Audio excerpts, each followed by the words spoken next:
నమస్కారం. అద్భుతమైన మానవ స్ఫూర్తి కథల విశ్లేషణకు స్వాగతం. ఈరోజు మనం తెలుసుకోబోయే విషయాలు ఎలాంటివంటే, వినగానే మనలో ఎక్కడలేని ఉత్సాహం ఒప్పొంగుతుంది. ది బెటర్ ఇండియా ద్వారా సేకరించబడిన కొన్ని నిజజీవిత అసాధారణ విజయాలను ఈరోజు మనం పరిశీలిద్దాం. ఎందుకంటే నెగటివ్ వార్తల నుండి చిన్న బ్రేక్ తీసుకుని మన చుట్టూ జరుగుతున్న అద్భుతాలను చూడటం ఎంతో అవసరం. సరే, ఇక ఏమాత్రం ఆలస్యం చేయకుండా ఈ ఆసక్తికరమైన అంశంలోకి దూకేద్దాం. ఒక్కసారి ఈ ప్రశ్నని గమనించండి. ప్రపంచాన్ని మార్చడానికి నిజంగా ఏమి కావాలి? ఏవైనా సూపర్ పవర్స్ అవసరమా? ఖచ్చితంగా కాదు. సామాన్య ప్రజలు కూడా తమ అచంచలమైన సంకల్పంతో అసాధారణమైన విజయాలను సాధించగలరని నిరూపించడానికి ఈరోజు మనం చూడబోయే కథలే తిరుగులేని సాక్ష్యాలు. ఈ కథలు విన్నాక సామాన్యుల శక్తి ఏంటో మనకు స్పష్టంగా అర్థమవుతుంది. మొదటి విభాగం స్ఫూర్తిదాయకమైన ప్రపంచం. ఆశ, పట్టుదల ఎలా ఉంటాయో ఇప్పుడు చూద్దాం. రెండవ విభాగం వ్యక్తిగత కష్టాలపై విజయాలు. ఊహించని కష్టాలు ఎదురైనప్పుడు కొందరు వాటిని ఎలా జయించారో తెలుసుకుందాం. ఇక్కడున్న ఈ రెండు చిత్రాల మధ్య ఉన్న భారీ వ్యత్యాసాన్ని గమనించండి. ఒకవైపు రాజస్థాన్ క్వారీలో ఒక సాధారణ బాలకార్మికుడు, మరొకవైపు వందలాది పిల్లల హక్కుల కోసం పోరాడుతున్న లాయర్. ఈ రెండూ ఒకే వ్యక్తి జీవితంలోని దశలంటే నమ్మగలరా? అతనే అమర్లాల్. నోబెల్ గ్రహీత కైలాష్ సత్యార్థి అతణ్ణి రక్షించిన తర్వాత ఆ బాలుడి జీవితం పూర్తిగా మారిపోయింది. తనలాంటి మరెందరో పిల్లల హక్కుల కోసం పోరాడే స్థాయికి ఎదిగాడు. అక్షరాలా ఇదొక అద్భుతం కదూ!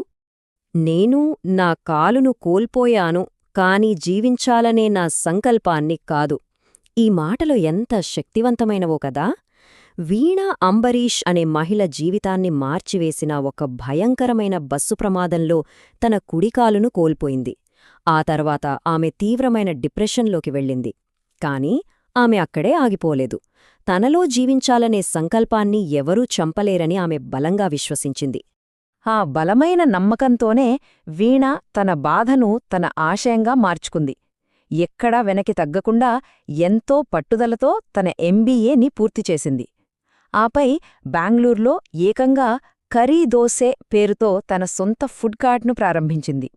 అలా ఎవరిపైనా ఆధారపడకుండా తనకు తానే బాస్గా మారి స్వయం సమృద్ధికి అస్సలైన ఉదాహరణగా నిలిచింది. 97 ఇదేదో నంబర్ అనుకునేరు కాదు. ఇది పూణేకు చెందిన ఉషా తుసేగారి వయస్సు. ఈ వయస్సులో మనం మామూలుగా ఏమూహిస్తాం? కానీ ఆమె పారామోటరింగ్ చేసి అందర్నీ ఆశ్చర్యపరిచింది. ఇంటర్నెట్లో ఫ్లయింగ్ అజ్జీగా పేరు తెచ్చుకున్న ఉషాగారి సాహసం చూస్తే సాహసాలు చేయడానికి వయస్సు అనేది కేవలం ఒక సంఖ్య మాత్రమే అని అద్భుతంగా రుజువవుతుంది కదా. మూడవ విభాగం సామాజిక మూస పద్ధతులను బద్దలు కొట్టడం. దశాబ్దాలుగా వస్తున్న పాత ఆలోచనలను మార్చేసిన కొందరి కథలివి. నా తండ్రి కట్నం కోసం కాదు, నా చదువు కోసం డబ్బు ఆదా చేశారు. ఈ ఒక్క ఆలోచన చాలు ప్రపంచాన్ని మార్చడానికి. ప్రాచీ ఠాకూర్ అనే చిన్న పట్టణపు అమ్మాయి జీవితాన్ని ఇది ఎలా మార్చిందో చూడండి. ఆడపిల్ల పుట్టగానే పెళ్లికోసం, వరకట్నం కోసం డబ్బు కూడబెట్టే సమాజంలో ప్రాచీ తండ్రి ఆమె చదువును నమ్మాడు. ఆ బలమైన నిర్ణయమే ప్రాచీని నేడు ఐఐటి రూర్కీ, ఐఐటి రోడ్కీ నుండి పీహెచ్డీ పట్టా పొందేలా చేసింది. ఇది నిజంగా ఒక గొప్ప సామాజిక మార్పు. ఇక్కడున్న ఈ ఇద్దరు యువతుల పోరాటాలను ఒకసారి చూద్దాం. చెన్నైకి చెందిన 23 ఏళ్ల కృష్ణ జయశంకర్ నిరంతరం బాడీ షేమింగ్ ఎదుర్కొంది. కానీ అదే విమర్శలను తన ఆయుధంగా మలుచుకుని షాట్పుట్లో రికార్డులను బద్దలు కొట్టిన అథ్లీట్గా ఎదిగింది.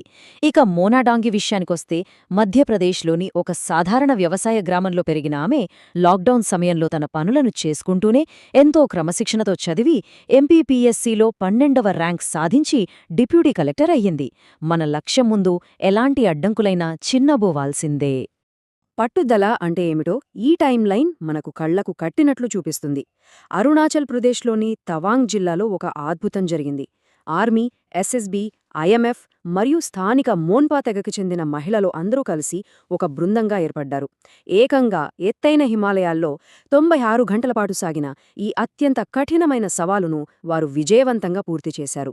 నాయకత్వంలో మరియు సాహసాల్లో మహిళలకు సాటిలేరని ఇది నిరూపిస్తోంది. ఇక్కడ కనిపిస్తున్న 100 అనే సంఖ్య వెనుక ఒక కన్నీటి కథ, అంతే స్ఫూర్తిదాయకమైన ప్రేమ దాగి ఉన్నాయి. శాలిని రాబర్ట్స్ తన 19వ ఏట ఒక రోడ్డు ప్రమాదంలో కన్న తండ్రిని కోల్పోయింది. ఆ బాధలో కూరుకుపోయే బదులు ఆ దుఃఖాన్ని ప్రేమగా మార్చింది. ఈరోజు తమిళనాడు వ్యాప్తంగా ఉన్న ఏకంగా 100 మంది ఆడపిల్లలకు ఆమె స్వయంగా ఒక అమ్మగా మారింది. తన కరుణ ద్వారా ఒక గొప్ప ఆత్మీయ బంధాన్ని ఆమె నిర్మించింది. 4వ విభాగం ఆవిష్కర్తలు మరియు పర్యావరణ పరిరక్షకులు. ఆరోగ్యాన్ని, ప్రకృతిని కాపాడిన అద్భుతమైన వ్యక్తుల గురించి ఇప్పుడు చూద్దాం. ఆవిష్కరణలు, మార్పులు ఏ స్థాయిలోనైనా జరగవచ్చని చెప్పడానికి ఇవి చక్కటి ఉదాహరణలు. ఝార్ఖండ్లో కొందరు విద్యార్థులు తమ స్వంత చొరవతో ఏకంగా 23 నీటి వనరులను క్లీన్ చేశారు.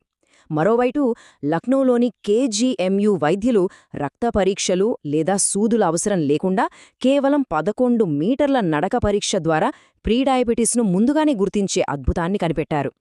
ఇక ఇస్రో ఐఎస్ఆర్ఓ శాస్త్రవేత్త నందిని హరినాథ్ గారి అద్భుతమైన కృషికి గుర్తింపుగా భారతదేశపు మంగళ్యాన్ ఘనతను ప్రపంచానికి చాటి చెప్పడానికి అమెరికాలోని స్మిత్సోనియన్ మ్యూజియం ఆమె ధరించిన చీరను ప్రదర్శనకు ఉంచింది.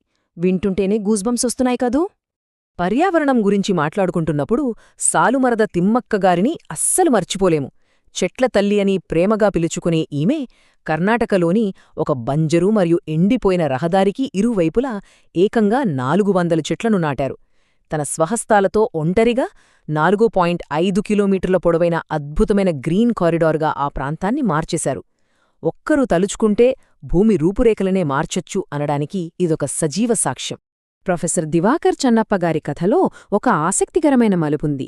ఒకవైపు బెంగళూరు ఇస్రోలో సైంటిస్టుగా ఎంతో సౌకర్యవంతమైన జీవితం. కాని ఆయన ఆ సిటీ లైఫ్ను వదిలేసి వ్యవసాయం వైపు వచ్చారు. కర్ణాటకలో ఆర్గానిక్ విధానంలో ఖర్జూర సాగును ప్రారంభించి భిన్నంగా ఆలోచించి ఏకంగా ఏడాదికి 15 లక్షల రూపాయల ఆదాయం సాధిస్తూ వ్యవసాయంలో కూడా అద్భుతాలు చేయవచ్చని నిరూపించారు. ఒక సాధారణ రైతు ఒక అద్భుతమైన వ్యాపారవేత్తగా ఎలా మారాడో చూద్దాం. మహారాష్ట్ర జల్గావ్కు చెందిన అశోక్ గాడే అనే రైతు అరటిపండ్లతో ఒక రహస్య బిస్కెట్ రెసిపీని కనిపెట్టారు. దానికి అధికారిక పేటెంట్ కూడా సాధించారు. అక్కడితో ఆగిపోకుండా తన చుట్టూ ఉన్న మరో 50 మంది స్థానిక రైతులకు ఉపాధిని కల్పించారు. నేడు ఆయన లాభాలను 3 రెట్లు పెంచుకుని ఏటా 50 లక్షల రూపాయలు సంపాదిస్తున్నారు. సరైన ఆలోచనుంటే అందరి ఎదుగుదల సాధ్యమే అని చూపించారు. చివరిగా 5వ విభాగం అపరిమితమైన మానవ సామర్థ్యం. ఈ స్ఫూర్తిదాయక కథలన్నింటి వెనుక ఉన్న అసలు రహస్యం గురించి మాట్లాడుకుందాం. గొప్ప నాయకత్వం అంటే కేవలం కఠినంగా ఉండటం మాత్రమే కాదు. ఢిల్లీ క్రైమ్ సిరీస్కు స్ఫూర్తిగా నిలిచిన ఐపీఎస్ అధికారి ఛాయాశర్మ గారి నిజ జీవిత కథ ఈ వాస్తవాన్నే చెబుతోంది. ఎంతో క్లిష్టమైన కేసులను ఆమె విచారించిన తీరులో రాజీపడని దృఢత్వంతో పాటు బాధితుల పట్ల అపారమైన మానవత్వం ఎలా కలగలిపి ఉన్నాయో మనం చూడవచ్చు. నిజమైన లీడర్కి ఈ రెండూ అత్యంత అవసరం. ఈ విశ్లేషణను ముగించే ముందు ఈ ప్రశ్నను ఒక్కసారి మననం చేసుకుందాం.